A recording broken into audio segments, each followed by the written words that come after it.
2023 সালের 19 নভেম্বর একদিনের বিশ্বকাপে মোহাম্মদ শামিকে শেষবারের মতো ভারতের জার্সিতে খেলতে দেখা গিয়েছিল।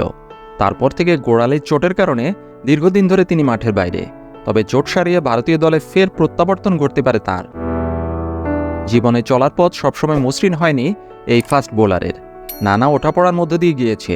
শামির সেই খারাপ সময়ের একটা অংশ সকলের সামনে তুলে ধরলেন তার বন্ধু উমেশ কুমার। একটি পডকাস্টে তিনি জানান, শামির প্রাক্তন স্ত্রী হাসিন জাহান একবার ভারত বনাম পাকিস্তানের একটি ম্যাচকে কেন্দ্র করে শামির বিরুদ্ধে ম্যাচ ফিক্সিংয়ের অভিযোগ তুলেছিলেন। সেই সময় শামি মানসিকভাবে বিধ্বস্ত হয়ে পড়েন। শামির বন্ধু উমেশ কুমার বলেন, ওই সময় শামি আমার সঙ্গে থাকত। যেদিন তার বিরুদ্ধে ম্যাচ ফিক্সিংয়ের অভিযোগ উঠে সেদিন ও খুবই ভেঙে পড়েছিল।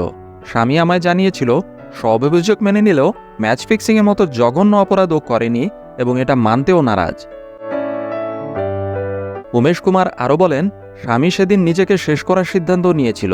একদিন রাতে ও 19 তলার বারান্দা থেকে ঝাঁপ দেওয়ার জন্য দাঁড়িয়েছিল। তখন ঘড়িতে বাজে ভোর 4টা।